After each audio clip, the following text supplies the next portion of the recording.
So हामी अर्को video लिएर आइसकेका छौँ। अगाडिको भिडियोमा भनेको जस्तै यहाँ चाहिँ हामी एउटा क्वेसन डिस्कस गर्छौँ। सो हाम्रो क्वेसन छ design to calculate greatest common divisor of two number. So अगाडि हामीले डिस्कस गरेको जस्तै स्टेप बाई स्टेप हामी यसलाई हेरौँ। सो फर्स्ट स्टेपमा छ हाम्रो एउटा ब्ल्याक बक्स ड्र गर्ने। यसमा चाहिँ के हुन्छ भन्दाखेरि इनपुट भेरिएबल्सहरू हुन्छ अनि एउटा आउटपुट भेरिएबल हुन्छ। बिचमा चाहिँ हामीले यसरी प्रोग्रामको नाम लेख्नुपर्छ अनि यहाँनिर गो इन भन्ने एउटा इनपुट दिएको हुन्छ। गो इन भन्नेले चाहिँ हामीलाई के इन्डिकेट गर्छ भन्दाखेरि यो इम्बेडेड सिस्टममा यो कुनै एउटा बटन हुनसक्छ, कुनै एक्सटर्नल प्रोसेसरहरू हुनसक्छ, कुनै सेन्सरहरू हुनसक्छ है। सो अब हामी नेक्स्ट स्टेपमा जाऊँ, त्यो हो फङ्सनालिटी कोड। सो फङ्सनालिटी कोड हेर्नुभन्दा अगाडि एक दुईवटा कुरा हामी डिस्कस गरौँ। यहाँ लेखेको व्हाइल 1 को कुरामा सो यो व्हाइल 1 भनेको चाहिँ के हो भन्दाखेरि यो चाहिँ इन्फाइनाइट लुप हो।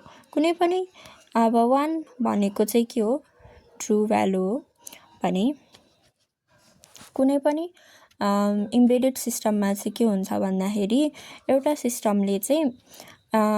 इम्बेडेड सिस्टमले इनपुटलाई चाहिँ के हुन्छ कन्टिन्युअसली मोनिटर गरिराखेको हुन्छ।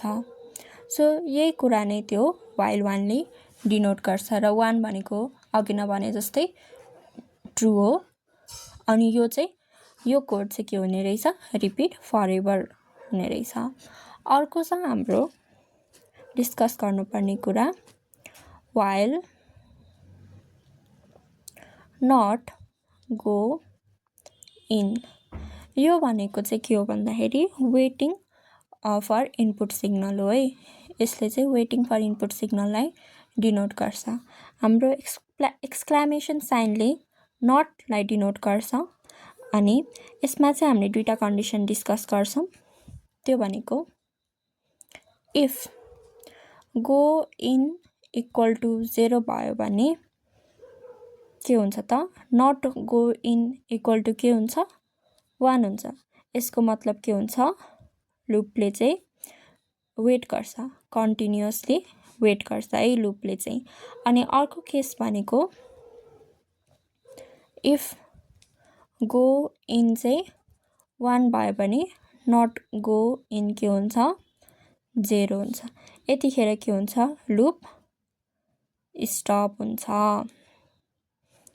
So processor will wait until go in becomes high अथवा ट्रु।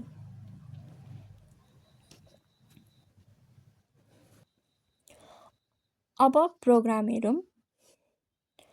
सो यो प्रोग्राम छ, यहाँनिर इन्ट xy भनेको के हो त,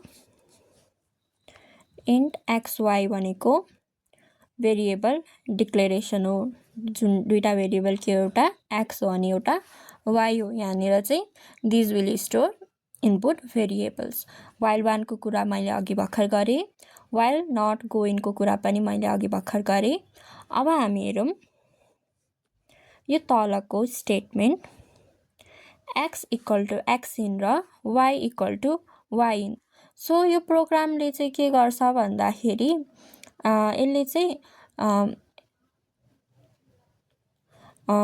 इनपुट भेरिएबल्सलाई कपी गर्छ। कहाँ त, लोकल भेरिएबलमा।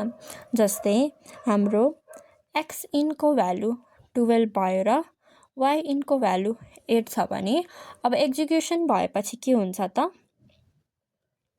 x को भ्यालु 12 हुन्छ अनि y को भ्यालु 8 हुन्छ।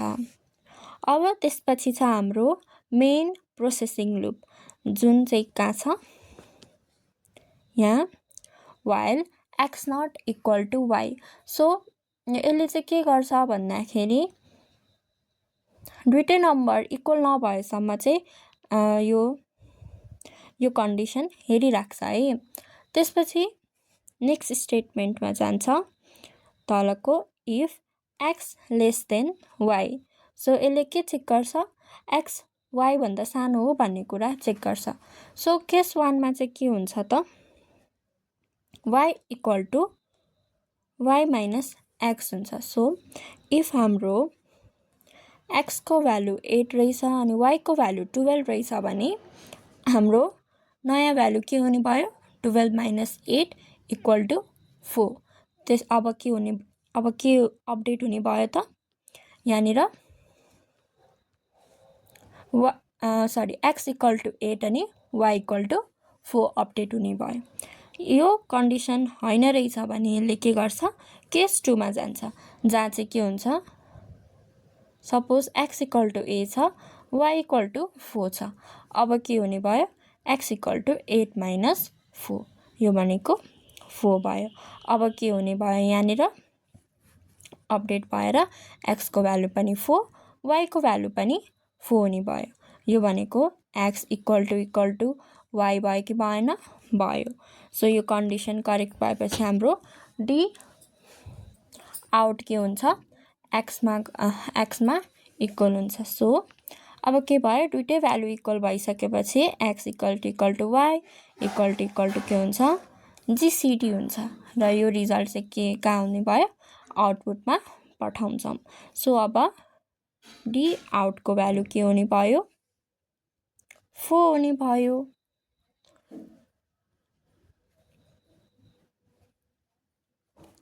एकचोटि हामी फेरि कोडलाई मजाले हेरौँ। यहाँनिर म फेरि एकचोटि कोडलाई एक्सप्लेन गर्छौँ। सपोज हाम्रो एक्स इनको भ्यालु 12 छ, वाइ इनको भ्यालु 8 छ भने फर्स्ट स्टेपमा गएर यो एक्स र वाइमा गएर स्टोर हुने भयो। त्यसपछि यसले के गर्छ त, कन्डिसन चेक गर्छ, x not equal to y condition true भयो भने यो कन्टिन्यू हुन्छ। अनि स्टेप 3मा गएर x less than y condition check गर्छ, यो फल्स भयो भने अब के हुन्छ, यसले एक्स माइनस वाइको कन्डिसन चेक गर्छ अनि यहाँनिर एक्सको भ्यालु अपडेट हुन्छ। सो एक्सको भ्यालु अपडेट भएर कति हुन्छ, 4 हुन्छ अनि वाइको भ्यालु 8 हुन्छ। फेरि यो माथिको यो कन्डिसन चेक गर्छ, वाइलको X is not equal to Y हो कि होइन, किनभने एक्सको भ्यालु 4 छ, वाइको भ्यालु 8 छ। यो कन्डिसन के हुन्छ, एक्स लेस देन वाइसँग फेरि चेक गर्छ, यो कन्डिसन भनेको ट्रु आउने भयो। अनि यसले फेरि के गर्ने भयो, वाइ इक्वल टु 8 माइनस 4 गर्छ अनि 4 एक्जिक्युट हुन्छ, 4 स्टोर हुन्छ। त्यसपछि फेरि यसले स्टेप 5मा गएर फेरि यो स्टेटमेन्ट चेक गर्छ अनि यहाँनिर यो लुप स्टप हुन्छ किनभने फल्स भयो, यो लुप यहीँ इन्ड हुन्छ। त्यसपछि हाम्रो डी आउटमा गएर के हुन्छ, भ्यालु 4 स्टोर हुन्छ। सो हजुरहरूले यो प्रोग्राम बुझ्नुभयो होला भन्ने आशा राख्छु। अब हामी नेक्स्ट स्टेपमा जान्छ। सो हाम्रो थर्ड स्टेप छ finite state machine with data path. यो हामीले हेर्दाखेरि पनि फ्लो चार्ट जस्तै देखिन्छ, मैले अगाडिको भिडियोमा पनि भनेको थिएँ। सो यसमा चाहिँ हाम्रो अगाडिको रुल अनुसार कन्डिसन स्टेट र जोइन स्टेट खाली हुन्छ। अनि इफ 1 भयो, यो ट्रु भयो भने तल गो इनमा जान्छ। अनि यो जोइन स्टेटमेन्ट के हुन्छ त, कन्डिसन स्टेटमेन्टसँग फेरि पछाडि जोडिन्छ अनि गो इन अन्त एक्जिक्युट हुन्छ। यहाँनिर तल गएर जोइन हुन्छ है साथीहरू, यहाँनिर चाहिँ हल्का मिस्टेक भएछ। त्यसपछि यो तलनिर गएर जोडेर third state x equal to x in, हामीले अगाडि प्रोग्राममा भने जस्तै लोकल भेरिएबललाई गएर इनपुट भेरिएबलमा गएर आफ्नो भ्यालु असाइन गर्छ। त्यसपछि y equal to y in तल अर्को स्टेपमा जान्छ। त्यसपछि फेरि 5 को कन्डिसन स्टेटमा जान्छ अनि कन्डिसन चेक गर्छ। इफ नट इक्वल टु भयो भने तल यो कन्डिसनमा जान्छ, इफ इक्वल टु यो not not x not equal to y भनेको नै के हो, यसलाई क्यान्सल गर्ने भयो, यो भनेको एक्स इक्वल टु वाइ जस्तै हो कि होइन। सो यो चाहिँ तल अनि इक्वल टु वाइ भने यो के हुन्छ, तल आउटपुटमा यो स्टेटमेन्ट जाने भयो। सो यो प्रोग्रामलाई नै डिफाइन गर्ने भयो है। अब हेरौँ के छ त, एक्स लेस देन वाइ भयो भने यो एक्जिक्युट हुन्छ अरे, अनि if x less than y भएन भने चाहिँ यो एक्जिक्युट हुन्छ अरे। अनि मैले के भनेको थिएँ, कुनै पनि नेक्स्ट स्टेटमेन्ट कन्डिसन पछिको कुनै पनि नेक्स्ट स्टेटमेन्ट के हुन्छ त, जोइन स्टेटमेन्टमा गएर जोडिन्छ भनेको थिएँ कि थिएन, अगाडिको भिडियोमा हो त्यही नै भएको छ। यहाँनिरबाट नि यता जोइन भएको छ, यहाँनिरबाट पनि तल जोइन भएको छ। त्यसपछि हाम्रो जान्छ 5 को जोइन स्टेटमेन्टमा। यो 5 को जोइन स्टेटमेन्ट के हुन्छ, यो कन्डिसन स्टेटमेन्टमा गएर फेरि जोइन हुन्छ, पछाडि जान्छ। अनि त्यसपछि हाम्रो आउँछ इक्वल टु केस भयो भने मात्र यो आउटपुट एक्जिक्युट हुन्छ। त्यसपछि हाम्रो फेरि लास्ट इन्ड स्टेटमेन्ट 1 को जोइन स्टेटमेन्टमा जान्छ, अनि यो भनेको फेरि हाम्रो माथि 1 को कन्डिसन स्टेटमेन्टमा जाने भयो। एकचोटि हजुरहरूले पनि यो राम्रोसँग हेर्नुहोस् अनि यसलाई कपीमा सार्नुहोस् अनि मात्र बुझ्नुहुन्छ। यसमा यो कोडमा अर्को इम्पोर्टेन्ट कुरा भनेको हजुरहरूले चाहिँ यो दुईटा कुरालाई चाहिँ लेख्न नछुटाउनुहोस्। कति स्टुडेन्टहरूले यो कुरालाई चाहिँ लेख्न छुटाउनुहुन्छ, यो भनेको अघि नै पनि डिस्कस गरिसकेको छौँ, एकदमै इम्पोर्टेन्ट पार्ट हो। त्यसपछि चाहिँ हाम्रो रहेको अर्को स्टेपमा डाटा पाथ। सो हामीले अगाडि नै डिस्कस गरेको थियौँ, के हुन्छ त, रजिस्टर हुन्छ, डाटा पाथमा एउटा रजिस्टर हुन्छ, फङ्सनल ब्लक्स हुन्छ, मल्टिप्लेक्सर हुन्छ, कनेक्सन्सहरू हुन्छ। सो कसरी यिनीहरूलाई डिटर्माइन गर्ने त, सो रजिस्टर भनेको चाहिँ हाम्रो कतिवटा इनपुट छ असाइन गरिएको अनि कतिवटा आउटपुट छ, त्यही अनुसारले नै हाम्रो रजिस्टरहरू डिफाइन्ड हुन्छ। सो हाम्रो एउटा एक्सइनको लागि एउटा रजिस्टर, वाइइनको लागि एउटा रजिस्टर र डिआउटको लागि एउटा रजिस्टर हुन्छ। सो अल टुगेदर हामीसँग कतिवटा रजिस्टर हुने भयो, 3वटा रजिस्टर हुने भयो। त्यसलाई हामीले एक्स वाइ अनि डीले रिप्रेजेन्ट गर्छौँ।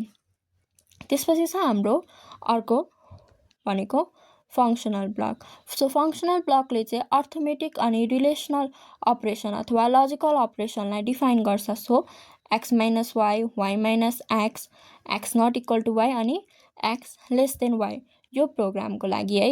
यो प्रोग्रामको लागि चाहिँ यति 4वटा कुरा के गर्ने भयो, डिफाइन हुने भयो फङ्सनल ब्लकमा। त्यसपछि छ सो यसमा चाहिँ के हुने भयो त, दुईवटा सबट्र्याक्टर हुने भयो अनि दुईवटा कम्पेरिङ ब्लक हुने भयो यो प्रोग्रामको लागि। अब अर्को छ हाम्रो मल्टिप्लेक्सर र कनेक्सनको रिक्वायरमेन्ट छ है। सो के हुन्छ भन्दाखेरि रजिस्टर एक्सको लागि चाहिँ के हुन्छ, दुईवटा सोर्सेसहरू हुन्छ हो, एउटा भनेको एक्स इन सोर्स भयो, एउटा भनेको एक्स माइनस वाइबाट आउने सोर्स। सो यसलाई के चाहियो, 2x1 मक्स चाहियो है। म फेरि भन्छु,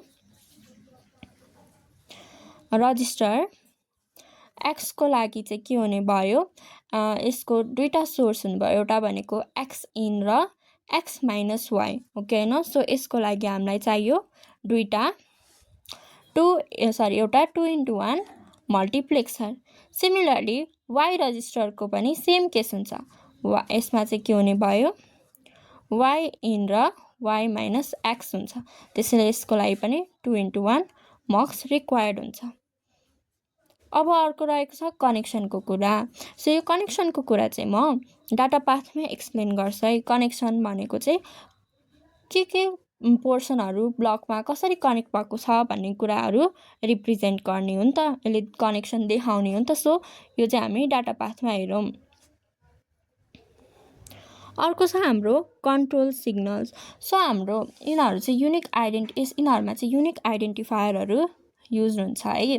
सो फर्स्टमा चाहिँ लोड सिग्नल्स अफ रजिस्टर है। सो रजिस्टर एक्सलाई लोड गर्नको लागि हामीले एक्स लोड भनेर डिफाइन अथवा रिप्रेजेन्ट गरेका छौँ भने, रजिस्टर वाइको लागि चाहिँ हामीले वाइ लोड भनेर रिप्रेजेन्ट गरेको छौँ, रजिस्टर डीको लागि डी लोड भनेर रिप्रेजेन्ट गरेको छौँ।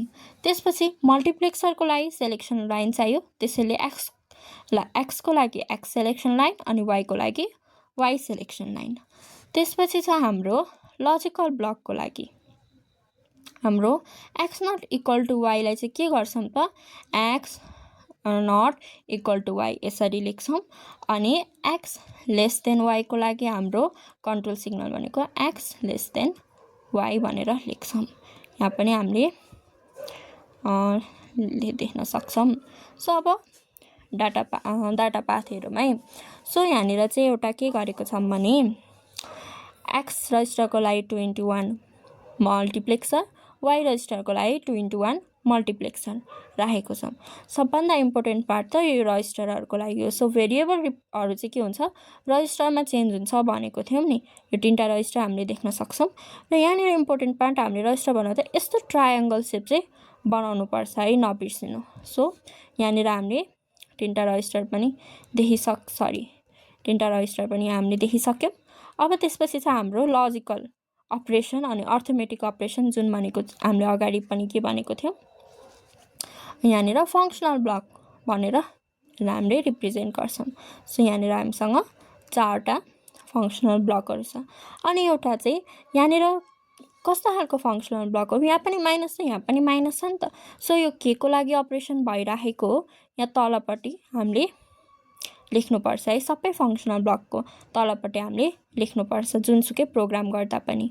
अनि यहाँनिर चाहिँ हाम्रो यो डी रजिस्टरको आउटपुट के हो, डी आउट हो भनेर पनि लेख्नुपर्छ है। अब त्यसपछि छ हाम्रो यो कन्ट्रोल सिग्नल्सहरु चाहिँ हामीले यो साइडमा हामीले लेख्छौं। हामीले यहाँ पनि देख्न सक्छौं मल्टिप्लेक्सर सेलेक्सनको लागि x सेलेक्सन, y सेलेक्सन, रजिस्टरमा लोड गर्नको लागि x लोड, y लोड अनि यो हाम्रो के छ लजिकल ब्लकको सिग्नल्सहरु x not equal to y, x less than y अनि त्यसपछि रजिस्टर d मा लोड गर्नलाई d लोड। हामीले यहाँनिर एउटा इम्पोर्टेन्ट कुरा भनेको x not equal to y र x लेस देन y चाहिँ हाम्रो बाहिरपट्टि आएको हुन्छ है। यहाँनिर यस्तो गरेर बाहिरपट्टि आएको हुन्छ भने अरु कन्ट्रोल सिग्नलहरु चाहिँ सबै के हुन्छ भित्रपट्टि गएको हुन्छ। अब यहाँ कनेक्सनको कुरा गरौँ। x चाहिँ के हुन्छ, x चाहिँ हाम्रो प्रोग्रामबाट पनि थाहा पाउन सक्छौं। हाम्रो के हुन्छ x लेस देन y हुन्छ, सो एउटा ब्रान्च यता गयो अनि x लेस देन y हुन्छ एउटा ब्रान्च यता गयो। x not equal to y है, यो सरी मैले x लेस देन y भनेछु। अर्को भनेको x माइनस y, अर्को ब्रान्च भनेको y माइनस x मा पनि जान्छ है। यहाँ x छ नि त त्यही भएर यो यहाँ पनि जान्छ है। त्यसपछि हामी y रजिस्टरको कुरा गरौँ। y पनि हाम्रो कहाँ असाइन भएको छ यता यता अनि यता। सो हाम्रो चारैवटातिर हामीले यहाँनिर y गएको हामीले यहाँ देख्न सक्छौं कनेक्सन्सहरु हो। अब सेलेक्सन लाइनको लागि एउटा सेलेक्सन लाइन भनेको हाम्रो कहाँबाट आउँछ x इनबाट हाम्रो हुने भयो। अर्को भनेको छ हाम्रो यहाँनिरबाट इनपुट दिन्छ नि त। सो यो चाहिँ पछाडी जान्छ। कुनै स्टुडेन्टहरुले चाहिँ यो दिन छुटाएको छ, एकचोटी आफ्नो कपीहरु राम्रोसँग हेर्नु होला। त्यसपछि यो डाटा पाथ पनि एकचोटी राम्रोसँग हेर्नु, कपीमा सार्नु अनि बुझ्नु। यो रजिस्टरहरु भइहाल्यो x र y, मल्टिप्लेक्सरहरु छ, लजिकल ब्लक्सहरु छ, आउटपुटहरु छ अनि साइडमा कन्ट्रोल सिग्नल्सहरु छ अनि यो सिम्पली के हो कनेक्सन लाइन्सहरु। त्यसपछि चाहिँ हाम्रो finite state machine. So finite state machine मैले अगाडि नै भने जस्तो finite state machine with data जस्तै हो सेम। यसमा चाहिँ के हुन्छ त कम्प्लेक्स एक्सनहरु चाहिँ बुलियन एक्सप्रेसनबाट सँग रिप्लेस हुन्छ। हामीले एक्जाममा चाहिँ सोधेको छ भने मात्र एफएसएम बनाउनु पर्छ, नभए हामीले यसलाई स्किप गरेर सिधै कम्बिनेसनल लजिक बनाउन सक्छौं। यो पनि सिम्पल अगाडिको एफएसएमडी जस्तै हो। यहाँनिर यो दुईटा पोइन्टमा अनि यहाँनिर को यो पोइन्टहरु मात्र अनि यो कन्डिसनहरु मात्र फरक छ है, खासै केही गाह्रो छैन। अनि यहाँनिर हामीले चारटा बिटको बाइनरी नम्बर लेख्दै गएको छौं 000001 अनि यो चाहिँ त्यही हो इन्क्रिजिङ अर्डरमा हामीले देख्न सक्छौं है। यो चाहिँ हजुरहरूले सर हेरेर बुझ्न सक्नुहुन्छ, अगाडिको भिडियोसँग कम्पेयर गर्दै पनि बुझ्न सक्नुहुन्छ है। यसलाई चाहिँ मैले धेरै टाइम दिनँ, किन भन्दाखेरि यो चाहिँ हामीलाई एक्जाममा बनाइराख्नु पर्दैन, तर यो पनि एकदमै सिम्पल छ। मैले कता कता चेन्ज गर्नुपर्छ भन्ने कुरा भनिसकेको छु।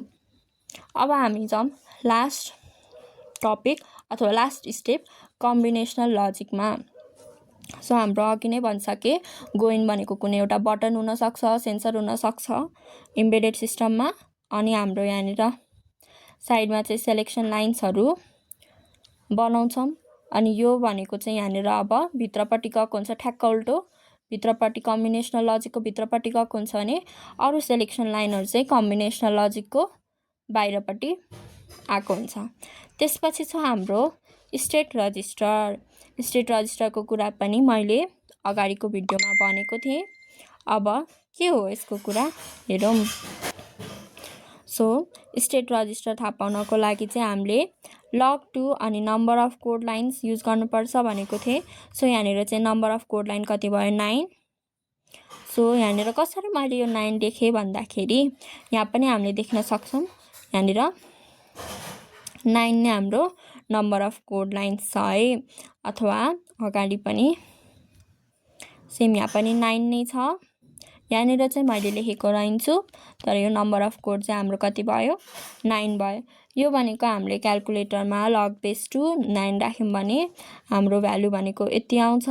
यो भनेको कति हो त, 4 हो, नियरली इक्वल टु 4। त्यसैले हामीले यहाँनिर I0, I1, I2, I3 गरेर 4वटा बनाउँछौँ। अनि यहाँ माथि Q0, Q1, Q2, Q3 गरेर 4वटा स्टेट रजिस्टर भित्र गएको जस्तो बनाउँछौँ। सो साथीहरू, यो भिडियो चाहिँ अलि लामो भयो। होप हजुरहरूले यो भिडियो बुझ्नु भएको छ। इफ छैन भने पनि कमेन्टमा लेख्नु, म अर्को भिडियो बनाउने छु। र अरू फर्दर कुराहरू पनि म एड गर्दै जानेछु। अरू क्वेसनहरू जस्तै factorial, prime, composite, even odd, यस्तो धेरैवटा क्वेसनहरू छ, त्यो पनि हामी डिस्कस गर्छौँ। तर यहाँ जस्तो स्टेप बाई स्टेप डिस्कस गर्दैनौँ, त्यहाँ चाहिँ हामी डिरेक्टली नै जान्छौँ। Thank you for watching.